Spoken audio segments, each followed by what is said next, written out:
हमारा ब्रह्मांड जिसका आकार इतना बड़ा है कि हम लोग अपने ब्रह्मांड के आकार को इमेजिन तक नहीं कर सकते हैं। और आप इस चीज को एक एग्जांपल लेके समझ सकते हो। मान लो हमारे क्लोजेस्ट गैलेक्सी यानी कि एंड्रोमेडा गैलेक्सी में साइंटिस्टों ने एक ऐसे प्लेनेट को डिस्कवर किया है जो बिल्कुल पृथ्वी का कॉपी है। वहाँ पर भी वो सभी चीजें अवेलेबल है जो इंसानों को जीवित रख सकता है। और ये जान के आप हैरान हो जाओगे कि हमारे क्लोजेस्ट गैलेक्सी यानी कि एंड्रोमेडा गैलेक्सी हमसे 2.5 मिलियन लाइट ईयर दूर मौजूद है। यानी कि अगर हम लोग पृथ्वी से स्पीड ऑफ लाइट से ट्रेवल करते हुए अपने क्लोजेस्ट गैलेक्सी एंड्रोमेडा गैलेक्सी तक जाना चाहे तो हमें 2.5 मिलियन साल का समय लगने वाला है। तो क्या साइंटिस्टों ने अभी तक जितने सारे प्लेनेट को डिस्कवर किया है वो फालतू में ही किया है? क्या हम वहाँ तक कभी भी नहीं पहुँच पाएंगे? तो ऐसा नहीं है। साइंटिस्टों के पास ऐसे काफी सारे मेथड है जिससे कि हम लोग इन प्लेनेट तक आराम से पहुँच सकते हैं। और उन्हीं मेथड में से एक मेथड है वर्म होल, जिसका जिक्र हमें क्रिस्टोफर नोलन द्वारा बनाया गया इंटरस्टेलर मूवी में मिलता है, जो कि एक साइंस फिक्शन लवर के लिए बेस्ट मूवी है। इसमें हमें एक वर्म होल को दिखाया जाता है जिसे साइंटिस्टों ने सैटर्न के आसपास ही खोजा था। और इसी वर्म होल के थ्रू कूपर और उनकी टीम मिलियन लाइट ईयर के डिस्टेंस को कुछ मिनट में पूरा करते हैं। और इस वीडियो में हम लोग इसी इंटरेस्टिंग वर्म होल के बारे में जानने वाले हैं, इसलिए वीडियो को लास्ट तक देखना, तभी आपको वर्म होल के बारे में समझ आएगा। सो चलो वीडियो को स्टार्ट कर लेते हैं।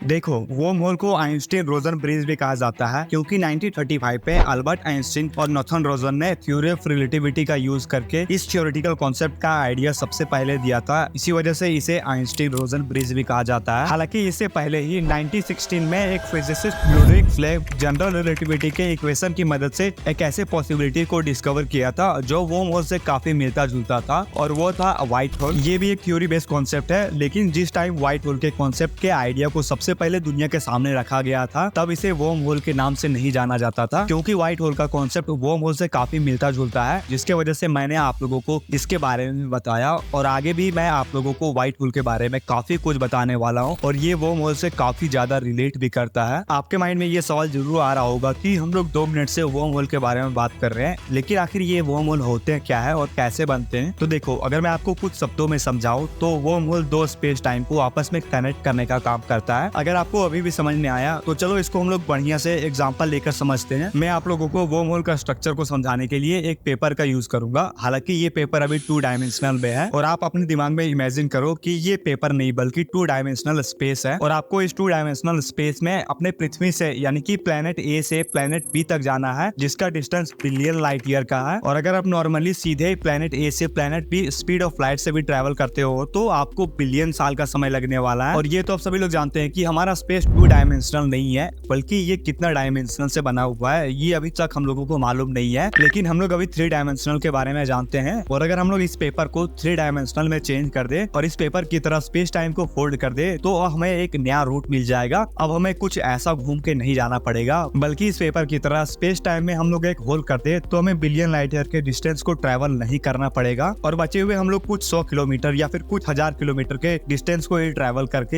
एक जगह से दूसरे जगह आराम से जा सकते हैं। जैसे कि मैंने आपको स्टार्टिंग में ही बताया था कि कूपर और उनकी टीम एक वर्म होल के थ्रू ट्रेवल करते हैं। आई होप आप वर्म होल के स्ट्रक्चर को अपने माइंड में इमेजिन कर पा रहे होगे। मैंने तो आप लोगों को वर्म होल के बारे में बता ही दिया, लेकिन आखिर वर्म होल बनते कैसे हैं? तो चलो हम लोग वर्म होल के बनने के प्रोसेस को भी थोड़ा जान ही लेते हैं। वर्म होल जो कि एक थ्योरी बेस्ड कॉन्सेप्ट है, अभी तक हम लोगों ने वर्म होल को ना तो डिस्कवर किया है ना तो अभी तक ये जान पाए हैं कि वर्म होल सच में हमारे यूनिवर्स में एग्जिस्ट करते हैं या फिर नहीं। लेकिन ये भी याद रखना काफी जरूरी है कि ब्लैक होल भी एक टाइम थ्योरी बेस्ड कॉन्सेप्ट था, लेकिन आज ब्लैक होल की इमेजेस को हम लोगों ने कैप्चर भी कर लिया है। इसी तरह वर्म होल भी हमारे यूनिवर्स में एग्जिस्ट करता होगा, बस हमारा टेक्नोलॉजी उतना डेवलप नहीं हुआ है कि हम लोग वर्म होल को डिस्कवर कर पाए। हम लोगों ने वर्म होल को डिस्कवर नहीं किया है, जिसकी वजह से हम लोग वर्म होल के बनने के प्रोसेस को नहीं जान पाए। लेकिन वैज्ञानिकों ने एक ऐसा तरीका ढूंढा है जिससे कि वर्म होल बन सकता है। अगर आप लोगों ने अल्बर्ट आइंस्टाइन द्वारा दिया गया जनरल थ्योरी ऑफ रिलेटिविटी के बारे में जानते होंगे, जिसमें ये बताया गया है कि जिस भी ऑब्जेक्ट का अपना खुद का मास हो वो स्पेस टाइम में कुछ ना कुछ कर्वेचर बनाता है, और ऑब्जेक्ट का मास जितना ज्यादा होगा वो कर्वेचर उतना ही डीप होगा। वैज्ञानिकों का मानना है कि वर्म होल को बनने के लिए बहुत ज्यादा ग्रेविटी वाला ऑब्जेक्ट चाहिए जिससे कि स्पेस टाइम में कर्वेचर बने, और ये कर्वेचर इतना ज्यादा हो कि ये कर्वेचर किसी दूसरे स्पेस टाइम को कनेक्ट कर ले। और आपको बता दूं कि हमारे यूनिवर्स में ब्लैक होल एक ऐसा ऑब्जेक्ट है जिसका ग्रेविटी दूसरे चीजों के कंपेयर में काफी ज्यादा है, यानी कि ब्लैक होल की वजह से वर्म होल बन सकते हैं। और वहीं पे कुछ वैज्ञानिकों का मानना है कि ब्लैक होल ही वर्म होल की तरह काम करता है। लेकिन सोचने वाली बात यह है कि अगर ब्लैक होल के आसपास कोई भी चीज जाता है तो वो ब्लैक होल के अंदर चला जाता है और अंदर जाने के बाद वो चीज डिस्ट्रॉय हो जाता है। लेकिन क्वांटम फिजिक्स में एक फंडामेंटल लॉ है जिसे नो हाइडिंग थ्योरम कहा जाता है। इसके अनुसार इंफॉर्मेशन को कभी भी डिस्ट्रॉय नहीं किया जा सकता है और इस थ्योरम के अकॉर्डिंग अगर कोई इंफॉर्मेशन किसी सिस्टम से गायब होता है तो वो इंफॉर्मेशन यूनिवर्स के किसी दूसरे जगह में जरूर मौजूद होगा। यानी कि अगर कोई इंफॉर्मेशन ब्लैक होल के अंदर जाता है तो वो इंफॉर्मेशन किसी दूसरे जगह में किसी दूसरे माध्यम से बाहर निकलेगा और यहीं पर जन्म होता है व्हाइट होल का थ्योरी। चलो हम लोग व्हाइट होल के बारे में थोड़ा समझ लेते हैं। व्हाइट होल ब्लैक होल के बिल्कुल अपोजिट होता है। जिस प्रकार से ब्लैक होल चीजों को अपने अंदर खींचता है उसी प्रकार से व्हाइट होल चीजों को अपने से बाहर निकालता है। हालांकि व्हाइट होल का कॉन्सेप्ट एक थ्योरी बेस्ड कॉन्सेप्ट है। अभी तक व्हाइट होल को प्रूव नहीं किया गया है कि ये हमारे यूनिवर्स में एग्जिस्ट करते हैं या फिर नहीं। लेकिन कुछ वैज्ञानिकों का मानना है कि अगर हमारे यूनिवर्स में ब्लैक होल एग्जिस्ट करते हैं तो हमारे यूनिवर्स में व्हाइट होल भी जरूर एग्जिस्ट करते होंगे। लेकिन शायद हमारा टेक्नोलॉजी उस लायक नहीं है कि हम लोग व्हाइट होल के एग्जिस्टेंस को प्रूव कर सके। लेकिन अगर सच में हमारे यूनिवर्स में व्हाइट होल एग्जिस्ट करते होंगे तो ये व्हाइट होल और ब्लैक होल मिलकर एक वर्म होल की तरह काम करेंगे। क्योंकि अगर कोई भी चीज ब्लैक होल के अंदर जाएगा तो वो व्हाइट होल के थ्रू जरूर निकलेगा, चाहे वो फिर इंफॉर्मेशन हो या फिर कोई मैटर ही क्यों ना हो, वो ब्लैक होल के अंदर जाएगा और व्हाइट होल के थ्रू जरूर निकलेगा। यहाँ तक कि कुछ वैज्ञानिकों ने यह भी दावा किया है कि ब्लैक होल एक टनल की तरह काम करता है और ये टनल व्हाइट होल में जाके खुलता है। लेकिन ना तो अभी तक व्हाइट होल को प्रूव किया गया है ना ही वर्म होल को प्रूव किया गया है और अभी भी वैज्ञानिक इन सभी चीजों को डिस्कवर करने में लगे हैं। लेकिन वैसा कोई खास सबूत नहीं मिला है जिससे कि हम लोग वर्म होल के एग्जिस्टेंस को प्रूव कर सके। अगर साइंटिस्ट जिस प्रकार से अनुमान लगा रहे हैं कि वर्म होल कुछ ऐसे होंगे तो इसमें भी हमें काफी प्रॉब्लम देखने को मिल सकता है, जिनमें से एक प्रॉब्लम है नेगेटिव एनर्जी। इन सभी चीजों के बारे में हम लोग किसी नेक्स्ट वीडियो में बात करेंगे। ये वीडियो ऑलरेडी काफी लंबा हो चुका है और आप लोग वीडियो को पूरा नहीं देखते हो, इसलिए मैं इसका पार्ट 2 भी लाऊंगा। और अगर आप पार्ट 2 चाहते हो तो आप हमें कमेंट करो, मैं यहाँ पे समझ जाऊंगा कि आप यहाँ तक हमारी वीडियो को देख रहे हो। मैं नेक्स्ट वीडियो इसी टॉपिक पे ला दूंगा। सो आई होप ये वीडियो को पसंद आए। अगर पसंद आए तो वीडियो को लाइक और चैनल को सब्सक्राइब जरूर कर देना। साथ ही अपने फ्रेंड एंड फैमिली मेंबर के साथ भी इस वीडियो को शेयर कर देना। सो मिलते हैं किसी नेक्स्ट वीडियो में नए टॉपिक के साथ। तब तक के लिए बाय बाय, टेक केयर।